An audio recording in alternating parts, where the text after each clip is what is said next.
Welcome everyone to Selenium Training by Wisdom Trainings. Hello everyone. Today in this video we are going to cover a number of topics that includes that how you can build a class and how actually the concept of object-oriented programming is applicable over here and how is it connected to Selenium. Fine. So starting with we'll start with the building of the classes. So I'll move on and over in my Eclipse, in my PyCharm IDE over here, will go on and I'll create Python file and I'll name it as demo classes. Now in this particular module, what I am going to do is I'll first show you how to create a function and then I'll show you that how you can create a class in Python. Fine. So to create a function, what you need to do is you just need to use a keyword. What that function keyword is def, and ahead it you just need to give the name of your function. So the name of your function could be anything. I'll name it as, let's say, demo function. It is going to be followed by a pair of parentheses and a colon. That's it. Over here your function has been declared. Inside this, automatically when you'll press a enter, a indent space, a space will be taken by the syntax itself, and you can anything inside this function that you want to perform. Let's suppose I want to perform some print statements and I'll say this is a demo function. Fine. So till the time I am following this indent, the scope of the function is on. Once I am out of this indent, the function scope is over. That will be your function only. This is your function only. You can have anything inside, arithmetic operations or anything that you want. Fine. Now after creating the function, what you need to do is you need to call this function. Fine. Calling the function in Python is very easy. Just take the name of the function followed by a pair of parentheses. That's it. Over here your function has been called. I'll run it as, and over here you can see that the print statement I have given inside the function is over here. So over here I can conclude what a function is, that a set of commands or statements which are bounded in a particular boundary together are called a function. Okay. Same way creating a class is also this similar to this only, just that the keyword will be changed with some minor changes. Like for creation of a class, you need to use the keyword class and the name of your class. I'll name it as demo class followed by a semicolon. And over here the class has been declared. Inside this class you can do anything. You can make variables, you can make functions. Let's say I am having a variable a is equals to 50 and I am also having a function and I'll name it as show. Now you must be wondering that I have not pressed anything else, but still I have got a self keyword inside the creation of a function. Why it has been so? So there is a reason. The self attribute is going to help you to access the class variables and another functions which are inside. Fine. Like over here I am already having demo show.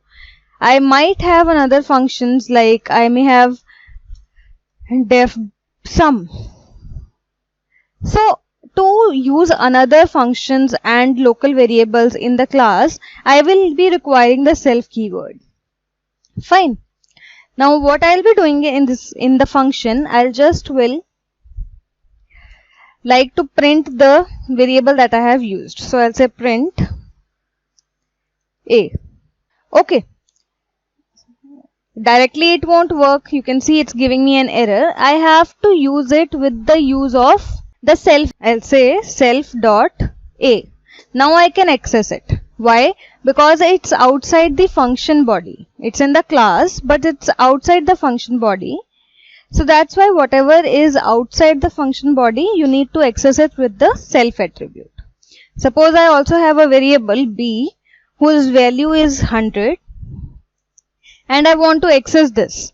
So to access this, I don't require any self attribute. I can simply say print b, and that is fine because it's in the scope of the function itself. Fine. Now over here a demo class has been constructed. What I need to do is I just need to call this function to run this particular print statements that I have used. I need to call it. How to call it? Firstly, we will create a object. Now object creation is not that tough. Just you need to take the name of the class followed by a pair of parentheses. Over here the object has been created. Okay.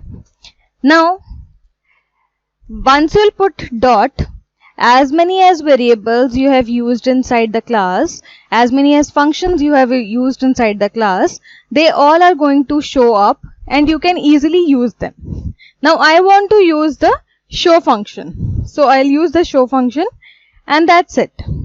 Now if I'll save this and I'll run this, you can see over here that I am getting the value of a as well and b as well. So this way the object has been created for the class and I am calling the functions which are made inside the class. Now you must be wondering that what's the need of creating the object, why I can't call the show function directly. So if I try to directly call the show function, you can see over here that in the help box, in the suggestion box, there is no function by the name show is being coming up, which implies that outside this particular scope, the function, the variables that I have made, they are not visible to the interpreter. So to use them, to access them, I have to create the object, and by using that object, I can just simply call anything that is made inside the class. Okay. The same way I can do a number of things. Let's say I'm just creating one more class now to show you something different. Okay.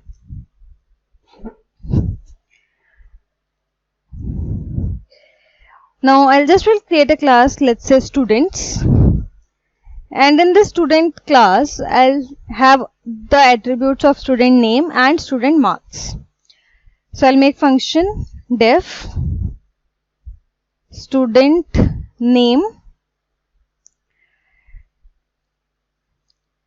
To this particular function that is made inside the class, I will be passing a parameter that will be the name of the student.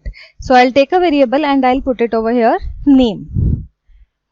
Whatever I'll be passing as a parameter to this function, I need to store it in the function as well. So using the self attribute, I'll say self dot name is equals to name. So whatever will be coming from this particular parameter, that will be stored in the variable name. It's the same way I'll create another function, that is student marks. Again the parameter will be passed and that will be marks this time. Self dot marks is equals to marks. Okay, I also would like to print it, name and print marks. Okay, now this is done. My class has been ready. I have used the functions and there are some local variables to those functions. Fine. Now I will do one thing. I will be calling this function. Sorry, I'll be calling this class. How I can do that? That's very simple. Just you need to take the name of the class. Okay, just a minute. Over here, it should be called. Okay, now over here, student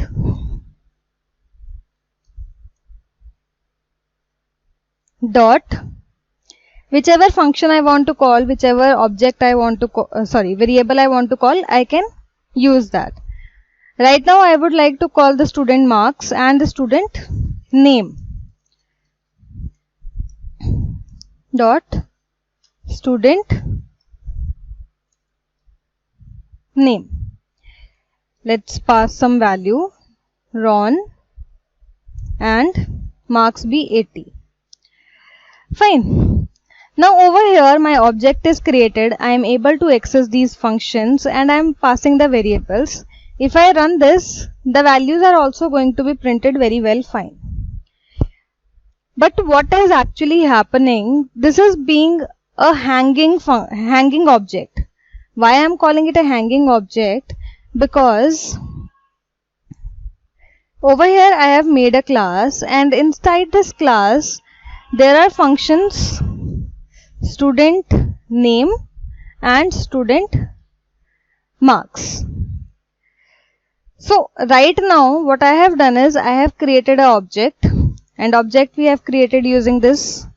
This has been created and it has value as Ron. And next time what I have done is I have again called this, which has 80 marks. Now over here, every time you will be writing this syntax, a new object is going to be created. So that means that this particular class, which has two functions, is having two objects now. One is having the student name and one is having student marks, which is not right. It's being a hanging object which does not mean anything. It could not return me any value at any point, which is not a right way.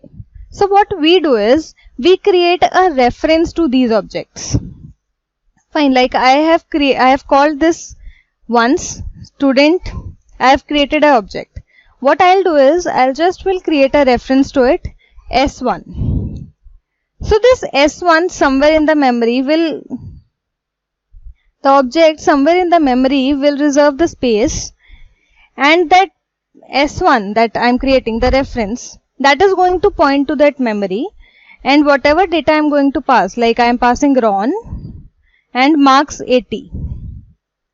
So whenever I'll call this S1, I'm going to get these two datas from this object.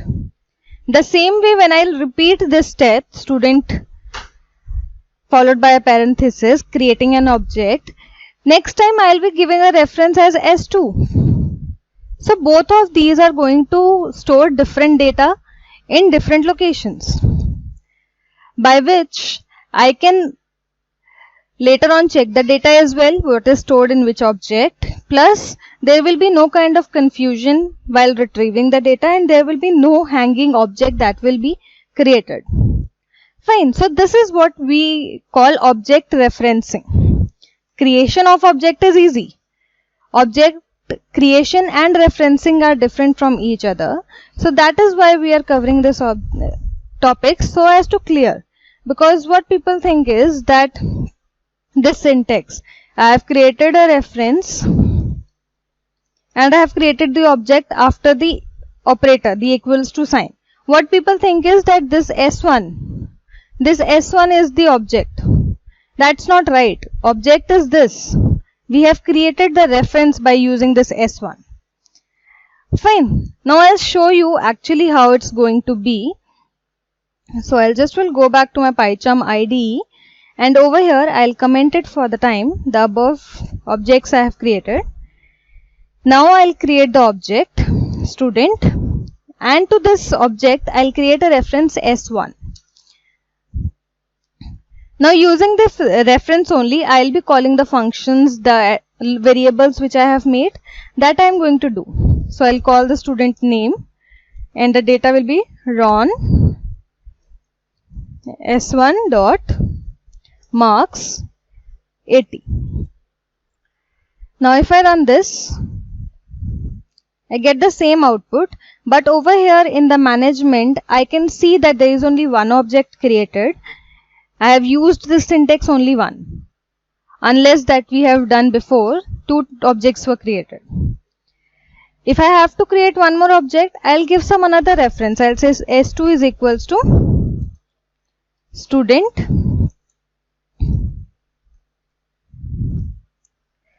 and I can pass another data to it. Student name, let's say name be Jerry, and marks be S2 dot student marks 90. So now two objects are created. Now two objects are created. One is having the reference S1 and one is having the reference S2, in which the different data are stored. Okay.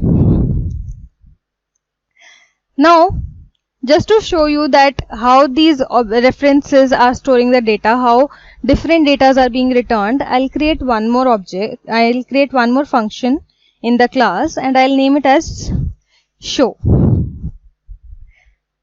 And I'll just will take the print statement and I'll say self dot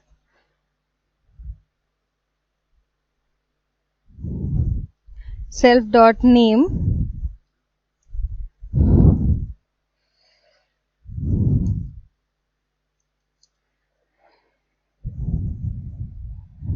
self dot marks. Now this marks is basically in integer, so I would convert it into string self dot marks so as it does not give me any unnecessary error. Now I'm going to call this show function with my second object, that is my S2 reference. So this is my show function. I'll save it and I'll run it. So you can see over here, now it's returning me data from the second object Jerry, whose marks is 90. And the same way, if I call the show function from first object, that is reference S1, so it will return me the data of first student. This way. Ron 80. Okay. This was the difference between creating an object and creating a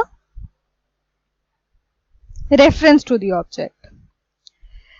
Now there is one more thing related to the object referencing only. We have created two different objects. We have created two different objects and there are two different references to them. Now it's not like that the reference we have created can point to only one object. It can be a possibility that I can make the S1 reference point to the object of the second object, which has S2 reference. That also I can do. That's possible. How? I can say S1 is equals to S2. And now if I call this S1 dot show and I run this, so now this time you can see that S1 is not returning me the result of the first object. It's returning me the result of second object. Why? Because I have made the reference S1 point to the S2 object. That is possible, but we ideally don't follow this rule. If you have created the reference for a particular object, that is going to be pointed to that only part.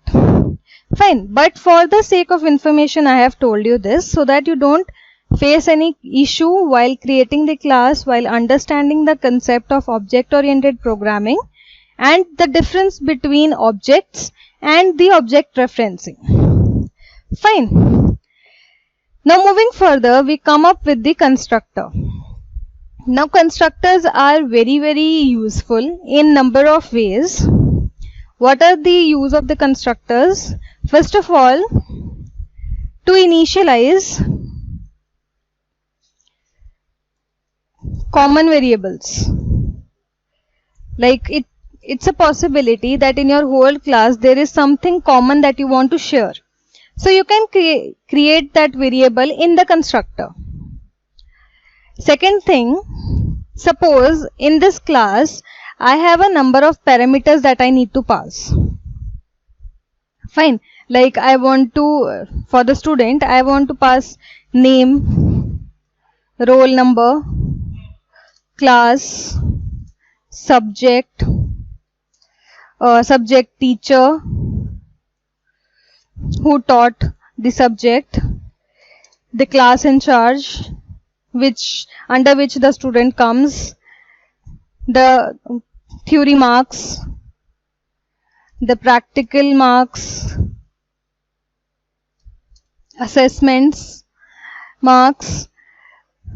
So suppose I want to pass on these much parameters to the class. I need them in the class. So I have to pass them on one by one to every function. I have to make a function like this and I have to write it this much times. I have to write this lines like self dot marks is equals to marks, and I have to repeat it for all this over here again and again wherever I'll requiring. So to avoid that, what we can do is we can pass on all these parameters into the constructor. Instead of making the function exceptionally, we can pass all of them in the constructor. So there are two uses.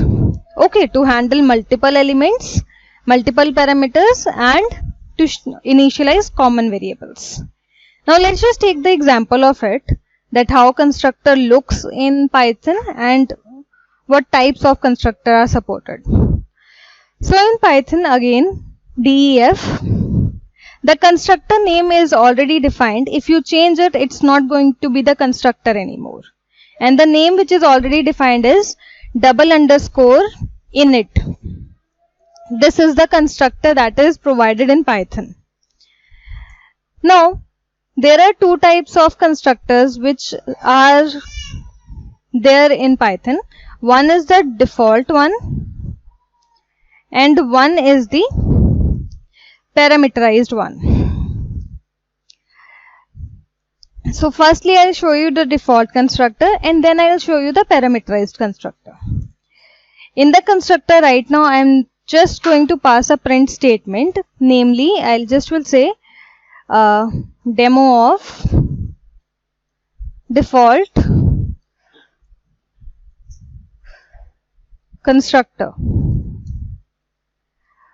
Okay, now by this what is going to happen is, firstly the interpreter takes a look at that whether the constructor is available in the class or not, whether it's made or not, because constructors are not compulsory to be written.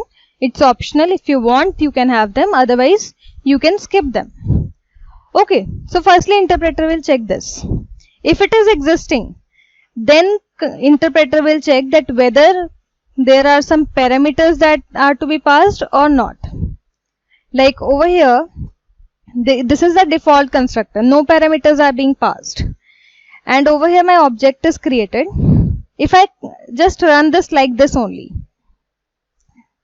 so now you can see I have not passed any parameter to this constructor, but still I have even not called this constructor anywhere, but still in the output I get this line, demo of default constructor. That means whenever the object is going to be called, the constructor is going to be called itself. In case of default, there was nothing being passed as a parameter, so the statement given got directly called. Now for example, I am passing a parameter.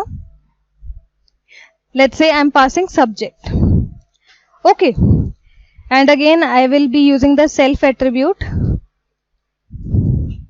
subject, and I'll be over here, it will be subject, and I'll print the subject coming. Okay, now this time if I call the class just like this, so it is going to give me an error.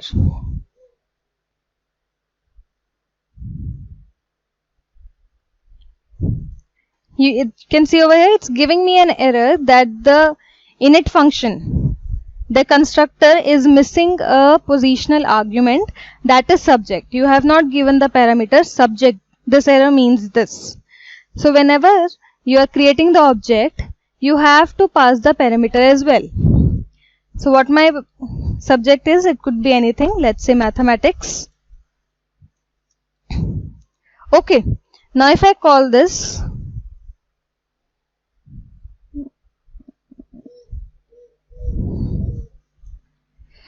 so I have passed the parameters, just wait. I have passed the parameters in both of the objects. Now I'll run this. It's not going to give me any error. Instead, it's printing the object over here. So this is how basically the constructors work. I can also use the variables created in this particular constructor anywhere in my class. Like suppose in the show function, I want the subject to be printed as well. So what I'll do is I'll just will go on and I'll say self dot subject, and over here this. So now if I call this, and I'll remove the print statement from here as well. Just the print statement is in the show function now. So I'll save it and I run this. So you can see over here, it's taking all the student name and student marks, the 2 times I have created the object, and both the times my constructor value is coming. Fine. So this is how you can make the constructor. You can initialize common parameters and you can take the help of constructor as well. Okay. This was about the basic object-oriented programming, which was very important to be understood. One more point, that you cannot have more than one constructor in a single class. That's not allowed. If you try to create more constructor, it's going to give you an error. If I'll create one more object, so it's going to give me an error over here. Okay, you can see over here that the function name is different. It is considering it as a different function. Now I'll make it init, the constructor, and run this. So you can see it's giving me an error. So you cannot have more than one constructor in a particular class. Now coming to the usage of objects in Selenium. So Selenium is basically going to follow the same concept of object-oriented programming. It's totally based upon the classes, and to use the classes you have seen how you have to use it. If you won't make the object, you are not able to access the classes, the functions and variables inside. So the same concept is going to be applicable on Selenium. Right now I'm not going into that how it's going to look like or something like that, but just for the sake of information, that Selenium is going to follow the concept of OOPS, the object oriented programming. Fine. So this was all for this video. I'll request you guys to practice this. I'll see you guys in the next video. Till the time, thank you.